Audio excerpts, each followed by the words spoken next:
Hi friends, പച്ചപ്പാണിൻ്റെ സന്തോഷം എന്ന ചാനലിലെ ഒരു പുതിയ വീഡിയോയിലേക്ക് ഏവർക്കും ഹൃദയം നിറഞ്ഞ സ്വാഗതം. പച്ചപ്പാണിൻ്റെ സന്തോഷത്തിൽ ഇന്ന് നിങ്ങൾ കാണുന്ന വീഡിയോ ഒരല്പം പാചകവുമായി ബന്ധപ്പെട്ട ചില കാര്യങ്ങളാണ്. പാചകവുമായി ബന്ധപ്പെട്ട് ഞാൻ വലിയൊരു പാചകക്കാരനൊന്നുമല്ല, എന്നാലും നമ്മൾ തനിച്ചാവുമ്പോൾ ഒരല്പം കഞ്ഞിയൊക്കെ ഉണ്ടാക്കാൻ നേരം നമ്മൾ എളുപ്പത്തിന് കുക്കറാണല്ലോ ഉപയോഗിക്കുക. അപ്പോൾ കുക്കർ കഴുകുമ്പോൾ പ്രത്യേകിച്ചും നമ്മൾ ശ്രദ്ധിക്കേണ്ട കാര്യം എന്നുള്ളത് ഇതാണ്: അതിൻ്റെ അടപ്പിൻ്റെ ഹോൾ അടഞ്ഞിട്ടുണ്ടോ എന്ന് ചെക്ക് ചെയ്തതിന് ശേഷം മാത്രമാണ് നമ്മൾ കുക്കർ കഴുകി വൃത്തിയാക്കി അതിൽ വെള്ളം നിറച്ച് അടുപ്പിൽ വയ്ക്കുക.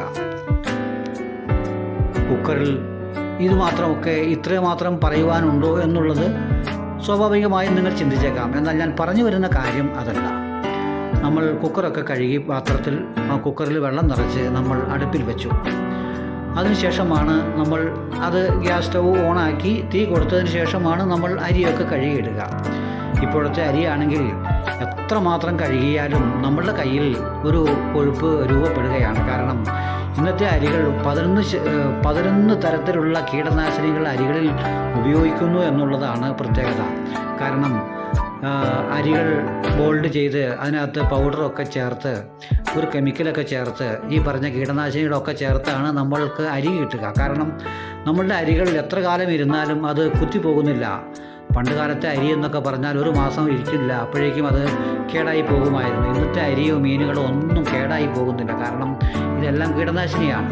കീടനാശിനി ഇല്ലാത്ത ഭക്ഷണ പദാർത്ഥങ്ങൾ ഇന്ന് അപൂർവമായിട്ട് കിട്ടുന്നുള്ളൂ. അത് നമ്മൾ തനിയോ എല്ലാം ഉണ്ടാക്കിയെടുക്കുകയാണെങ്കിൽ മാത്രമാണ് നടക്കുകയുള്ളൂ. അതൊക്കെ പോകട്ടെ, നമ്മൾ പറഞ്ഞു വന്ന കാര്യം അതല്ല. ഇപ്പോഴത്തെ അരി കഴുകുന്ന പാത്രം നിങ്ങൾ കണ്ടല്ലോ. എല്ലാം പുതിയ മോഡേൺ മെറ്റീരിയലാണ് ഇന്ന് നമുക്ക് മാർക്കറ്റിൽ ലഭ്യമാകുന്നത്. പണ്ടൊക്കെ നമ്മൾ അരി കഴുകാൻ ഉപയോഗിക്കുന്നത് അരിവെട്ടി എന്നൊക്കെ പറയുന്ന പാത്രങ്ങളായിരുന്നു. അതിനുശേഷം പലതരത്തിലുള്ള മാറ്റങ്ങളിലേക്ക് നമ്മൾ പാത്രങ്ങളുടെ കാര്യത്തിൽ വന്നു കഴിഞ്ഞു. ഇത് നമ്മൾ പാത്രത്തിൽ വെള്ളം ഒഴിക്കാൻ അതിന് പ്രത്യേകിച്ച് ഹോളുള്ളൊരു പാത്രമാണ്. അങ്ങനെ നമ്മൾ വെള്ളം തിളച്ച് അരിയൊക്കെ കഴുകിയിടുകയാണ്. ഈ അരി കഴുകിയിടുമ്പോഴുള്ള ഒരു പ്രത്യേക ശ്രദ്ധിക്കാനുള്ള കാര്യമാണ് ഞാൻ പറഞ്ഞു വരുന്നത്. നമ്മളുടെ കുക്കർ എയർ തള്ളുമ്പോൾ ഒരു കുടവട്ടത്തിൽ കുക്കർ മൊത്തം വെള്ളം ചീറ്റി നമ്മുടെ സ്റ്റൗവും ഒക്കെ വൃത്തികേടാവാറുണ്ട്. അപ്പോൾ നമ്മൾ അരി ഇട്ടതിന് ശേഷം ഈ കുക്കറിനകത്തേക്ക് ഒരു ഇടത്തരം സ്പൂൺ ഇട്ട്, അതായത് കുക്കറിൻ്റെ അടിയിൽ വട്ടത്തിൽ വീഴാൻ പാകത്തിനുള്ള ഒരു സ്പൂൺ എടുത്ത് നമ്മൾ ഈ കുക്കറിൽ ഇട്ടതിന് ശേഷം നമ്മൾ കുക്കറിൻ്റെ അടപ്പ് അടച്ച് നമ്മൾ ആ സ്പൂൺ കുക്കറിലേക്ക് ഇടുകയാണ്.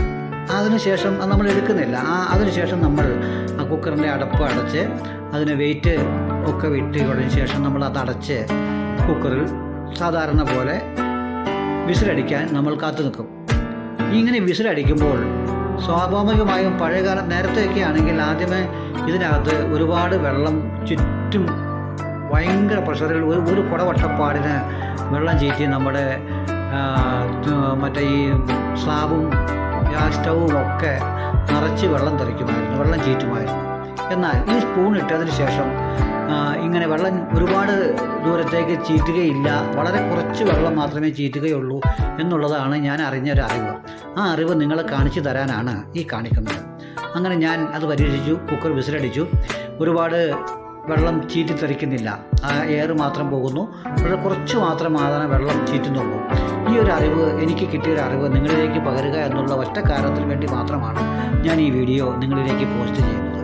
അപ്പോൾ നമ്മൾ പാചകം ചെയ്യുമ്പോൾ ഒരു സ്പൂൺ ആ കുക്കറിനകത്തേക്ക്, അത് നല്ല ക്വാളിറ്റിയുള്ള സ്റ്റീലായിരിക്കണം, ഫുഡ് ക്വാളിറ്റി സ്പൂൺ ആയിരിക്കണം ഇടേണ്ടത്. അല്ലെങ്കിൽ അതിൻ്റെ കെമിക്കലും ഒക്കെ അതിനകത്ത് വെന്ത് വരും.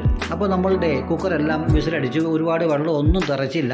നമ്മൾ അരി വെന്ത് കഴിഞ്ഞു, കഞ്ഞിയായി കഴിഞ്ഞു. അപ്പോൾ നമ്മൾ ആ സ്പൂണ് അതിൽ നിന്ന് എടുത്തു മാറ്റുകയാണ്. ഞാൻ ചിരട്ട കയ്യിലാണ് തവിയായിട്ട് ഉപയോഗിക്കുന്നത്.